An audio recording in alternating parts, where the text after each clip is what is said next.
was like, he did, those shows that were really popular on Discovery Channel maybe 5 years ago, where they would test any number of weapons or combat techniques against those ballistics gel dummies, and they would have organs and bones inside. You get to see they had Boss Rutan. It was like the Ultimate Warrior or Ultimate Fighter or something like. I know the guy who made we're gonna do. What if a Viking fought a ninja? That's Ultimate Warrior. Yeah, I met the guy who produced that show. Total sleazebag, real scummy fucker. Anyway, that show was pretty. He was like, I want to make the FPS Russia show, and I was like, I wouldn't let you run a lemonade stand.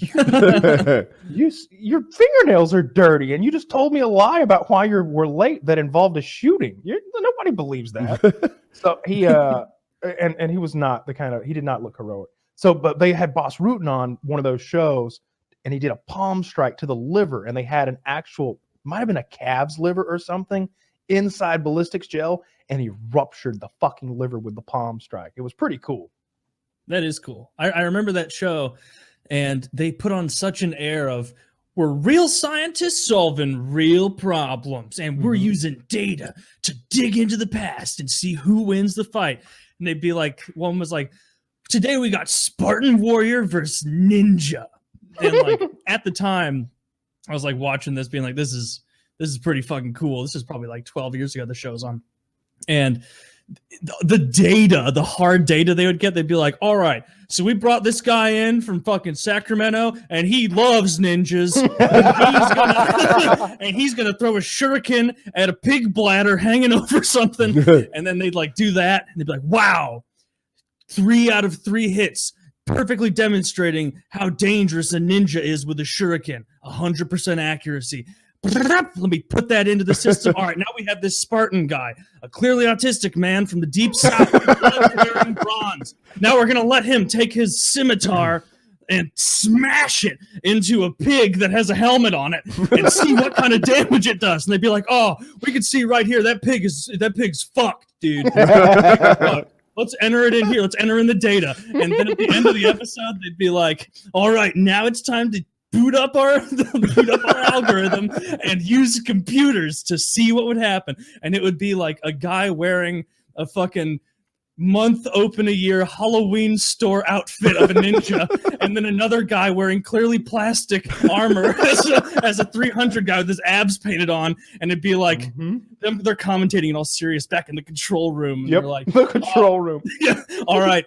So the Spartan is walking through the forest in southern Japan, and the ninja, because of his stats, gets the first jump, and it shows an overweight man leap out from behind a tree that he was visible behind and shuriken the guy, and then run at an average man speed away. And it's like, it a little bit of damage done to the Spartan, and it's like, oh, well, how's the Spartan going to deal with this? Well, thankfully, his stat of being raped by the older Spartans makes him impervious to harm and fear. And so he jabs, and but the speed of the ninja, and it was beyond retarded. Yeah, I'm glad you said that. It was still upsetting too, because I think the ninja won that fight, and I was sitting there at home like, bullshit. Yes. Absolute bullshit. At the time that show was on, I was training. So I had what I thought was expertise, but what might have actually been bias.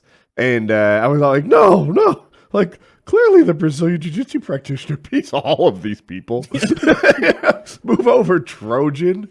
The best things they did is they'd be like, all right, we got a Roman legionnaire versus fucking, I don't know, Russian Cossack, that's what it is. And like every once in a while it would happen where one guy comes in for one team, like the Russian guy comes in and he is just a mountain of a man who clearly knows what he's doing. And then the Roman legionnaire guy comes in and he's like, I really like how they utilized a republic and parlayed it into a very successful empire. I have to shoot the bow. Oh, and like those ones are the best. There's a YouTube channel that does these things you're describing correctly. Like I have to know that channel. I can look it up later, but they put on actual fights where they try to determine which medieval weapons are better in a 1v1 scenario. The spear is what's best, especially if it's a spear and a shield, because he's able to really like parry away any sort of sword play, and the axe is too slow to deal with him, and he gets in these thrusts that are just lethal Now, obviously, they're using like foam tipped spears and stuff, and like the swords are less than lethal as well, like hard rubber, like it's not flopping, but it's also not slicing anybody's arms off, and they go at it hard. Like they go at it as hard as that medieval combat shit we watched, cool. where the guy got knocked unconscious, and there's a point system and a judge, and they, these two guys that are going at it, like there are people who. So there are those people who frolic in the park dressed as knights and yell like thunder strike, thunder strike. Sure. Yeah. This isn't them. This isn't them. Okay. This is some people who are Thunderbolt. Yeah. This isn't those guys. These guys are actually interested in legitimate like sword combat and that sort of thing and medieval stuff. I think he also does a lot of like tests with spears and bows to see like how fast can you throw these spears if you're just grabbing them and throwing them, and how accurate and stuff like that. But I want to say the spear, especially the spear combined with the shield, beat everything, because you couldn't get in with a sword. You couldn't get anywhere near the guy with a sword. So I have no expertise. That won't stop me. I have this idea. There's a sweet spot for the length of this thing, right? Like sometimes I exaggerate to make a point. So if my spear was 16 feet long and your sword was 3, I think you'd beat me. You'd find it easy to parry that thing and then get away. You could get on the inside, and you can even like capture it. Meanwhile, I'm trying to deal with the heavy, unwieldy pole. Like that's a problem. So, like, I just guess you just choke up on it. 16 feet is pretty long. You have 8 feet. Okay, you're right. All right, true. But maybe an 8-foot spear is the sweet spot, not the 3-foot sword like I thought. But that's what I thought. I thought the sword, you'd somehow be able to get inside of the tip, and then the spear sucks, and all you have is a shield.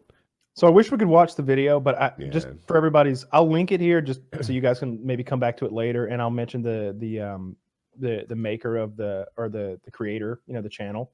The channel is called Lindy Beige. Lindy Beige is spelled LINDY BEIGE.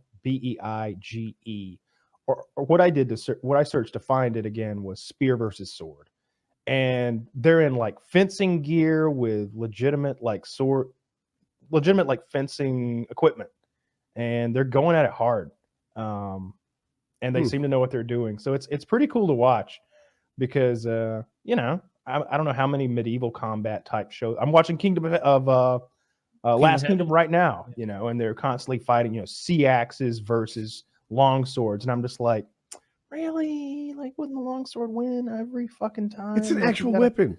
I always thought hammers and axes were just makeshift weapons, right? Like, well, they're attacking my town and I'm a lumberjack. So it's like if nowadays there were similar fights, people would be driving like putting irons, or that's not a thing. A putting wedge. Whatever the fuck? I don't golf. Just called a putter.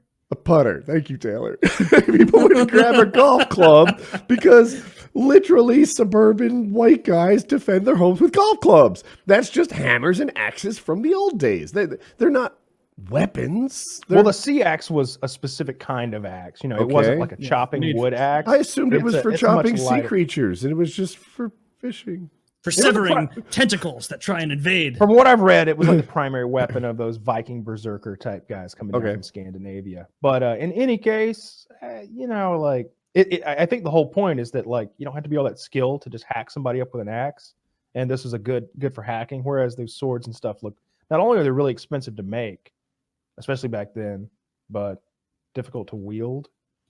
Yeah. But yeah, this channel's cool. It's cool to see like people actually going at it with those weapons, and because normally you see like sword versus sword, like medieval times nonsense where they're like clanging their swords against each other continuously. That would ruin a fucking sword. I tried to chop a chicken's leg off one day with my $190 fucking knife. It what? We'll never know. What happened to the chicken leg? I think the chicken leg was fine and the knife was bad, based on my intuition of where the story is going. $190 knife can't cut through a chicken leg? $190 is an expensive knife, but not crazy. Really? Yeah, I would consider $400 a premium knife. Oh, we got one word out of him. Fuck. There we go. You're back. Yeah, you're back. What happened to the chicken leg with the $190 knife? I would have chopped the chicken leg off, and it fucked the knife up. I can't think of the word. But it nicked the blade. It That chinked sucks. the blade, Kyle. It's like a chink in your armor. Is that the right Yeah. word, or is it something else? I think it literally is. Yeah, like a I- chink in an armor is like the area like under the neck Thomas, and very underneath suspicious. Is that what a chink in the armor is? I always thought a chink in the armor was the damaged spot, like a ding. It is. It's the Oh, weak it spot. is? I thought it was like when Legolas is like saying in Elvish when he's doing Helm's Deep, he's like their armor's weak at the neck and underneath the arm, and so all the elves are shooting for. I thought that was what a chink in the armor is like where you can sneak an arrow or a sword in. Maybe I'm that's wrong. only think good the advice chink in the for armor. elves. I would think that a chink Yeah, in I the armor know. would go back to like chainmail, and it's actually like chinked up in a way that makes it weak. That's sort of where my mind goes when I think of it. Like But it's it's like definitely all a kinked. weak point. Yeah. It's like especially speaking more broadly, Gotta like find out. oh the chink in this fighter's armor was his takedown defense. You know, You guys are right. It is an area of armor's vulnerability. So all this Mhm. time, I thought it was a previously damaged spot. Like if I hit you with a sword, I created a chink in your armor. That's not what it is. notched. That's what it's called. It's called notching the blade. Yeah, when you damage a blade. I knew Okay. it was something Ah, like that. Yeah, but I notched my fucking fancy ass Wusthof knife. I was very upset.